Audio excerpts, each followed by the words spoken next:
This week felt a lot more settled. The infected around this area seem to have wandered off for the most part.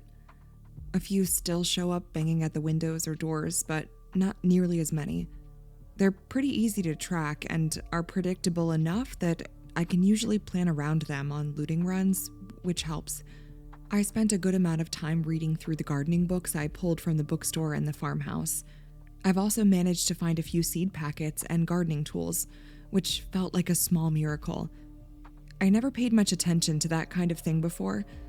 Ellie was always the one who liked digging in the dirt and talking about soil quality like it was a personality trait. I wish she were here for this part. She'd know what to plant first and how far apart to space everything without having to look it up every 5 minutes. Still, I think I've got the basics down. I cleared a section of the backyard behind the haven and started turning the soil. It's harder than it looks. The ground hasn't been touched in years, and I can feel it in my shoulders. I built a compost bin and a couple rain collectors after catching part of an educational show on carpentry. I figured there's no sense throwing out rotting food if they can go back into the soil, and having rain collectors by the garden will mean I don't have to walk back inside a million times to water the plants every day.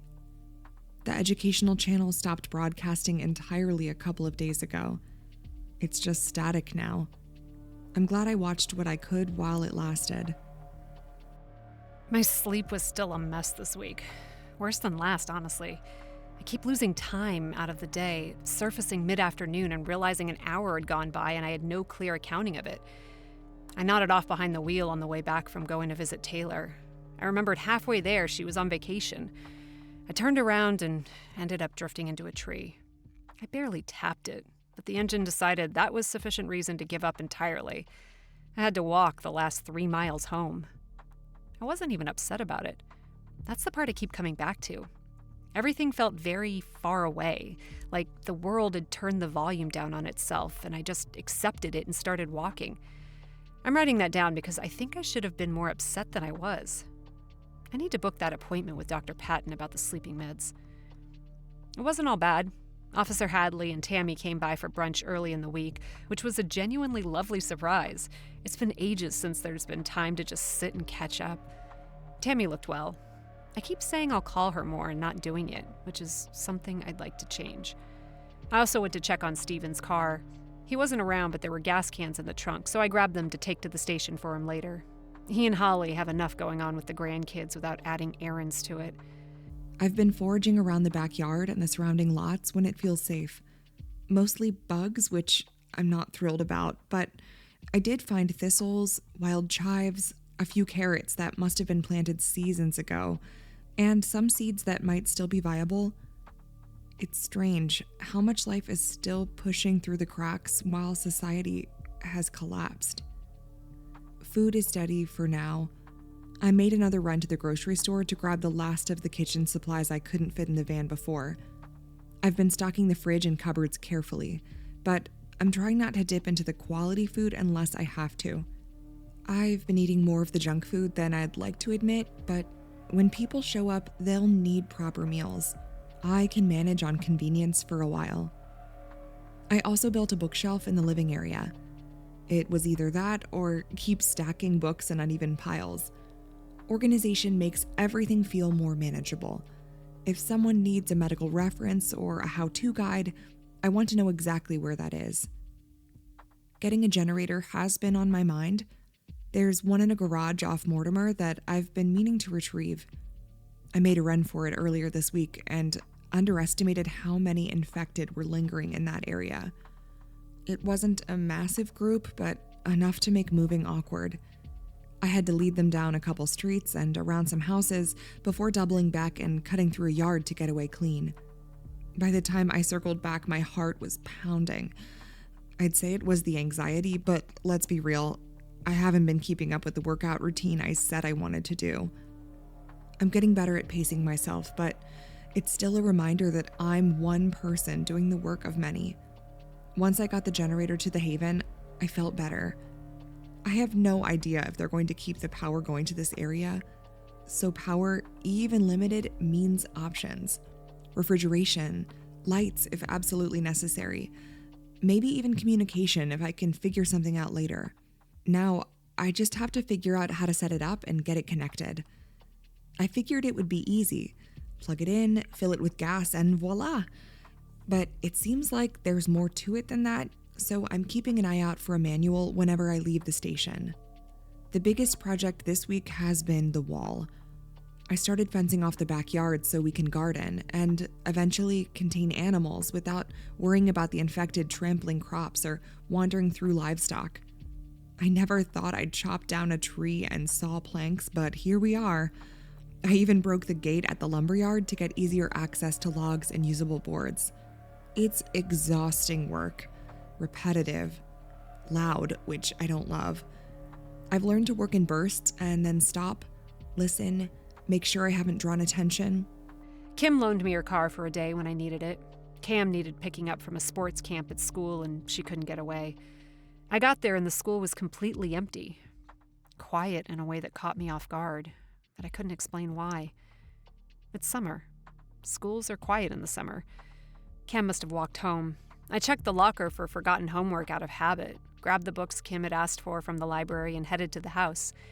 Kim's mom was in the kitchen and sent me home with leftovers, which was kind. I kept thinking about the school on the drive home.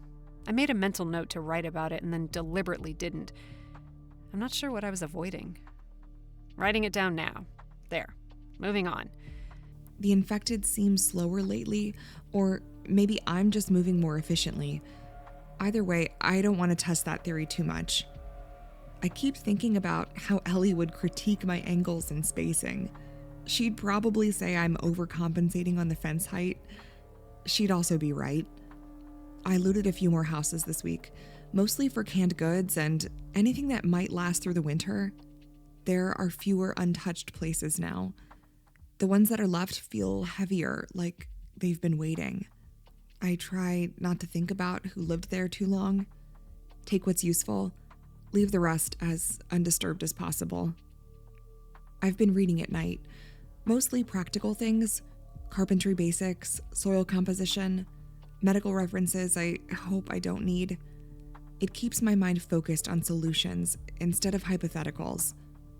Without the TV, it's quieter in the evenings. I didn't realize how much background noise fills a space until it's gone. It's strange how quickly this has become routine. Wake up, check the perimeter, work on the wall or the garden, make a supply run if necessary, eat something that doesn't require cooking if I can avoid it, read, plan, sleep. I still haven't seen Ellie. I don't know if that means anything yet. Travel isn't easy right now. Roads are blocked. Cars are abandoned in strange positions. She could be taking a longer route.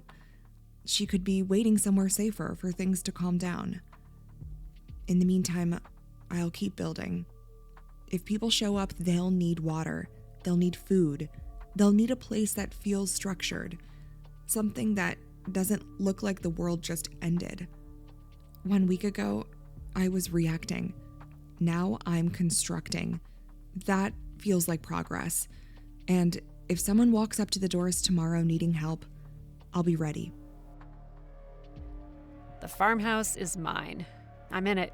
3 months of counting down, and I'm actually here. The previous owners left in a hurry. Furnitures, tools, most of the shed contents, all of it's still here.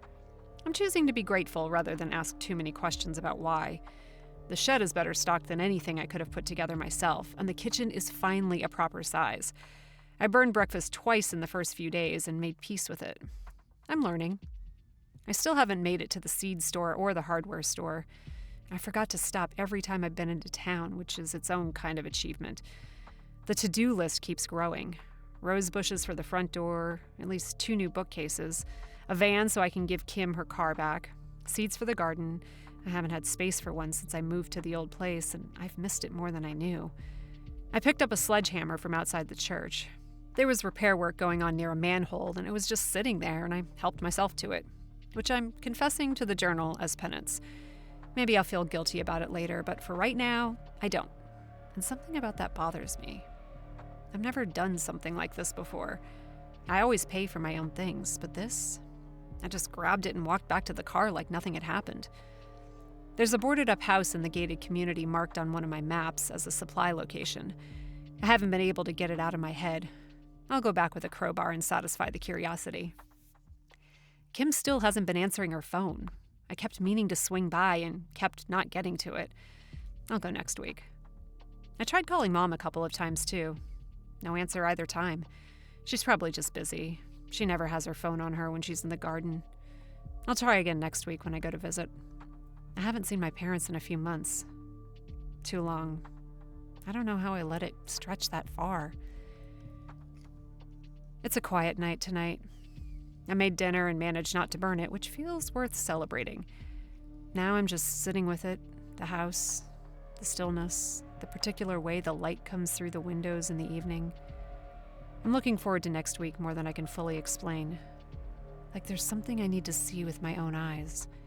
Something I need to confirm, and I don't quite have a name for what it is yet. I'll figure it out later, I'm sure.